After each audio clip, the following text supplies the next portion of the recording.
সুবহানাল্লাহ।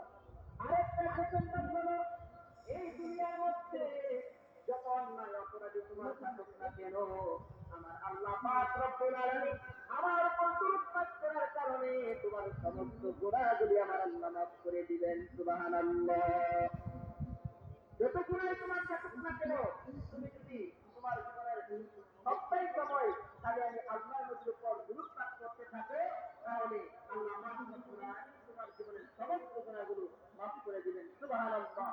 দুরূদ শরীফের এত ফজিলত, আপনি আল্লাহর কাছে দোয়া করতেছেন যে আল্লাহ আমার অভাব, আমার অনশন, আমার সমস্যা, আমি অসুস্থ, আর আরেকজন বান্দা যদি আল্লাহর কাছে এগুলো না পেয়ে খালি ওই বান্দা যদি খালি দুরূদ শরীফ পাঠ করতে থাকে, আল্লাহ রাব্বুল আলামিন বলে এই বান্দা শুধু দুরূদ শরীফ পাঠ করে আল্লাহ পাক ওই বান্দার চাওয়া পাওয়াগুলো আগে পূরণ করে দেয়। সুবহানাল্লাহ। শুধু দুরূদ শরীফ পাঠ করার কারণে। শুধু তাই নয়, শুধু তাই নয়, আল্লাহ রাব্বুল ওলি সুলাইমান জাদুরি রহমাতুল্লাহি আলাইহি তিনি ওনার মুরিদদের নিয়ে এক সময় সফরে বের হয়ে গেলেন। সফরের মধ্যে আবু আব্দুল্লাহ মুহাম্মদ সুলাইমান রহমাতুল্লাহি আলাইহি ওনার মুরিদদেরকে নিয়ে সফরে বের হয়ে গেলেন। সফরে যাওয়ার সময় হাঁটতে হাঁটতে একটা মরুভূমির মধ্যে যাওয়ার পরে এমন সময় নামাজের সময় হয়ে গেল, আযানের সময় হয়ে গেল। ওনার বক্তব্যরা বললেন, ওগো আল্লাহর ওলি, ওগো আল্লাহর ওলি, আমরা যে মরুভূমির মধ্যে আসলাম, এখন তো আযানের সময় হয়েছে, নামাজের সময় হয়েছে। এই মরুভূমির মধ্যে আমাদের অনেকেরই উযু নাই, আমরা উযু করতে হবে, নামাজ পড়তে হবে।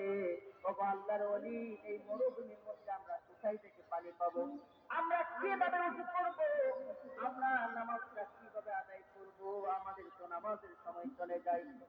আল্লাহর এই ওলি হযরত আবু আব্দুল্লাহ সুলাইমান জাদুরি রাহমাতুল্লাহি আলাইহি বলেন, আমার ভক্তবৃন্দরা, তোমরা পেরেশানি হয়ো না, তোমরা চিন্তা করো না, আল্লাহ পাক রব্বুল আলামিন অবশ্যই অবশ্যই একটা ব্যবস্থা করে দিবেন। এই কথা বলার পরে সবাই মিলে খুঁজতে শুরু করলো কোথায় পানি পাওয়া যায়। সবাই লক্ষ্য করে দেখলেন বিশাল মরুভূমি, কোথাও কোনো পানি দেখা যায় না। সবাই চিন্তায় পেরেশান হয়ে গেলেন, হাই হাই, এখন পানি কোথায় থেকে আসবে?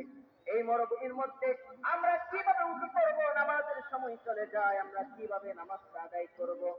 সবাই খুঁজতে খুঁজতে হঠাৎ করে আল্লাহর এই ওলি সুলাইমান জাদুরি রাহমাতুল্লাহি আলাইহি লক্ষ্য করে দেখলেন একটা কূপ দেখা যায়। আল্লাহু আকবার। তিনি লক্ষ্য করে দেখলেন একটা কূপ দেখা যায়। ওনার মনের ভিতরে একটু শান্তি চলে আসলো, যেহেতু কূপ দেখা যায়, অবশ্যই অবশ্যই কূপের মধ্যে পানি রয়েছে। তিনি ওই কূপের ধারে গিয়ে দেখলেন অবশ্যই পানি আছে, কিন্তু পানি অনেক নিচে, পানি তোলার কোনো ব্যবস্থা নাই।